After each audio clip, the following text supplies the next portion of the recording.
Salam cerdas, Ibu, Bapak, Saudara-saudara yang saya hormati. Sesi komen berita kali ini akan membacakan 1-2 berita atau judul-judul berita dari berita terkait dengan kondisi ekspor dan impor Indonesia selama bulan November. Kondisi ekspor impor disebut juga sebagai neraca perdagangan barang. Nah, kondisinya dirilis secara resmi oleh Badan Pusat Statistik BPS 2 hari yang lalu. Nah, ini merupakan jenis rilis dalam berita resmi statistiknya BPS setiap bulan ya, di pertengahan bulan biasanya. Kali ini di dua hari yang lalu, tanggal 16. Nah, biasanya memang media seluruhnya, media ekonomi, bahkan media yang tidak khusus ekonomi pun memberitakan. Nah, kalau kita ketik di mesin pencarian, kebetulan saya pakai Google, Ibu, Bapak, Saudara-saudara bisa pakai mesin pencarian lain, itu tampak di berita pertama disebut BPS sendiri, kemudian ada bisnis.com. Jadi di BPS menyebut ekspor November mencapai 24,01 miliar dolar, lalu impor disebutkan juga. Nah, lalu bisnis.com dalam beberapa jam kemudian, jadi ini berita yang biasanya straight news ya, langsung diberitakan, itu neraca perdagangan November 2024 surplus 4,42 miliar dolar. Kalau kita terus scroll ke bawah, ada beberapa video, baik itu video dari BPS sendiri maupun video dari berbagai media ya. Nah, di bawahnya lagi ada CNN Indonesia, itu neraca dagang RI surplus 4,42 miliar dolar. Sama semua nih judulnya nih, mirip-mirip. Kontan memberi judul yang sama juga, pajak.com juga memberikan judul yang sama. Antara news dengan kalimat yang berbeda, BI sebut surplus neraca perdagangan positif, dan seterusnya. Nah, Badan Kebijakan Fiskal ini juga kebiasaan yang perlu kita perhatikan ya. Kementerian dan badan negara itu memiliki laman website yang juga membuat semacam berita. Ini tadi BPS biasanya hanya rilis ya, tidak berita kalau di BPS. Tetapi kalau Badan Kebijakan Fiskal, Kementerian Keuangan, Bank Indonesia, dan saling terhubung. Jadi maksudnya ini Badan Kebijakan Fiskal, salah satu direktorat eselon 1 dari Kementerian Keuangan yang memberitakan. Nah, kalau kita lihat lagi di halaman berikutnya, ada CNBC Indonesia, breaking news, neraca dagang RI surplus. Jadi sama ini. Kalau saya ambil di halaman 2-nya dari Google, itu bisnis.com lagi, jadi ada lebih dari satu berita, lalu Data Indonesia, lalu Bank Indonesia juga menulis dengan judul surplus neraca perdagangan berlanjut. Nah, intinya kalau ditelusuri lebih lanjut, puluhan ini berita, itu rata-rata mengambil angle, mengambil sudut pandang dengan memberitakan surplus perdagangan terjadi. Kalau surplus berarti ekspornya lebih banyak dari impor. Nah, diberitakan tentang nilai ekspor, kemudian nilai impor, lalu surplusnya berapa untuk bulan November. Ya, di badan berita juga biasanya dikutip kondisi akumulatif, berarti Januari sampai November ya, selama 11 bulan. Yang juga kebetulan surplus dan meningkat. Semacam itu semua. Nah, Bank Indonesia itu beritanya rilis dari Bank Indonesia terkait dengan kondisi neraca perdagangan yang sebetulnya yang menghitung, mempublikasi adalah BPS itu juga dengan nada yang sangat positif.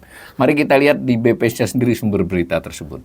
Jadi izinkan saya menyampaikan untuk beberapa komen saya mulai lebih membacakan sumber beritanya. Nah, sedangkan berita-berita medianya lebih judulnya saya, supaya kita nanti sambil membaca beritanya juga melihat sumber berita tersebut.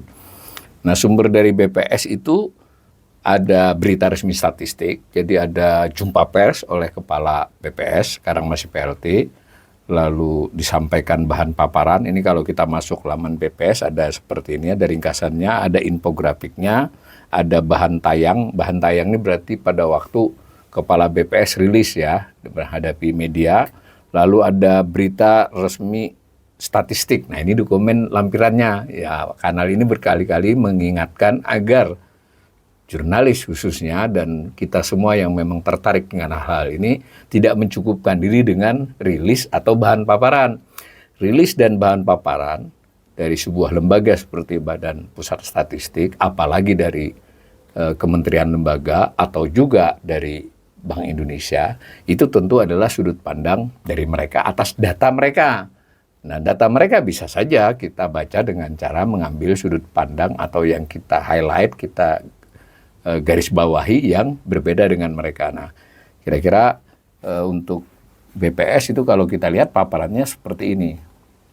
Nah, paparannya ada 31 halaman ya, saya lihat dari awal aja nih. Nah, jadi ini disajikan oleh Kepala BPS, ada judul ekspor dan impor, ada nomornya, lalu sebelum menyampaikan ke data keadaan perdagangan tadi, itu disampaikan dengan kondisi umum, perekonomian negara mitra dagang yang utama ya, semacam itu.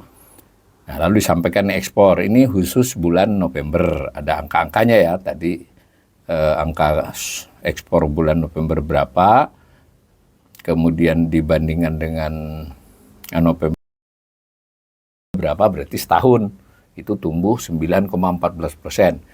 Nah, di bulan November ini 24,01 miliar, di November 2023 setahun yang lalu 22,0, jadi tumbuh 9,14%. Ini banyak media yang meng-highlight ini. Kalau dibandingkan Oktober namanya month to month, kalau tadi year on year. Itu sebenarnya terjadi penurunan ya. Ekspor bulan November lebih sedikit dibandingkan Oktober. Nah, dan seterusnya, ini juga diinformasikan tentang ekspor non-migas. Jadi ekspor terdiri dari non-migas dan migas. Migas memang sangat sedikit, tapi tetap dibagi. Nah, lalu ada kinerja beberapa ekspor unggulan seperti batu bara, besi baja, CPO, dan turunannya. Jadi ini bagus ini kalau kita mau lihat. Tapi sekali lagi saya ingatkan, ini adalah cara Badan Pusat Statistik menyajikan. Dan biasanya memang lembaga negara punya kecenderungan untuk lebih banyak memperlihatkan hal-hal positif saja. Ini juga ada soal negara kawasan. Tapi itu adalah dalam konteks bulan November saja. Di halaman-halaman berikut itu ada soal kumulatif. Berarti tadi data November saja, ini data Januari sampai November. Nah, tampak juga mencatatkan perkembangan positif ya. Ekspor naik 2,06%. Jadi dari 236,38 miliar tahun lalu ya, selama 11 bulan, sekarang 241,25 miliar dolar.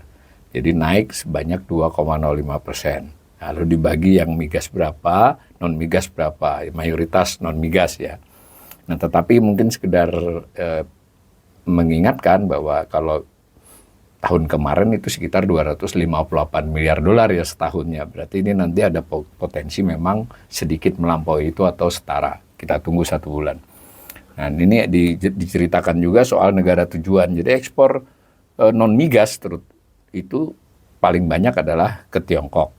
Tetapi terjadi penurunan ya di tahun 2024 dari 56,56 miliar dolar menjadi 54,44. Ke Amerika sedikit meningkat dan seterusnya.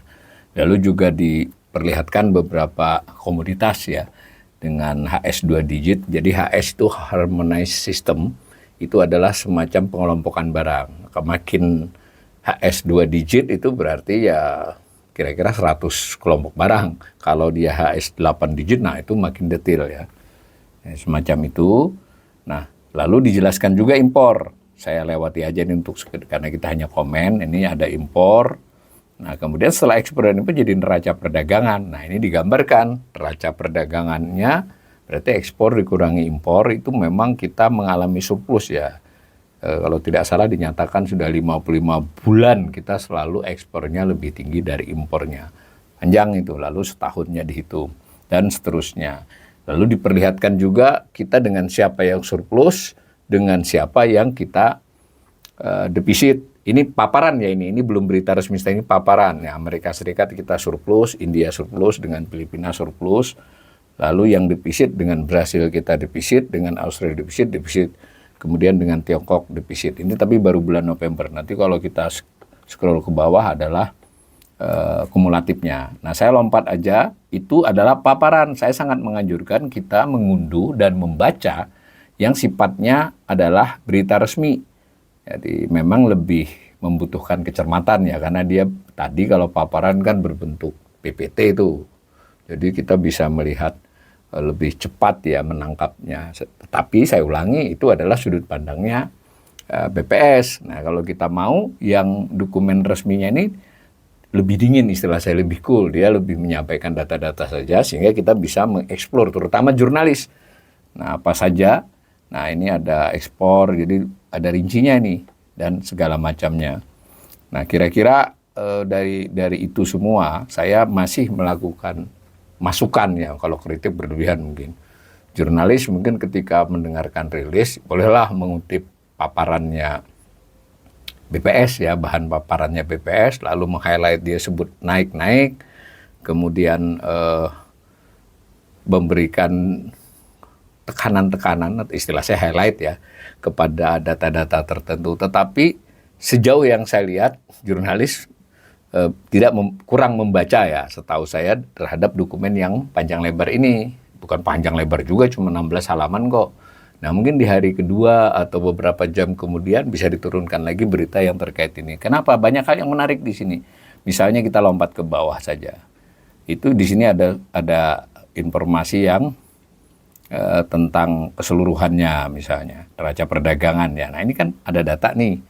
Jadi ekspor impor, lalu ada data November saja, ada data Desember 2003, Januari sampai November, Januari sampai Desember, lalu ada 2024. Nah, kalau dilihat begini, sebenarnya telah terjadi penurunan surplus.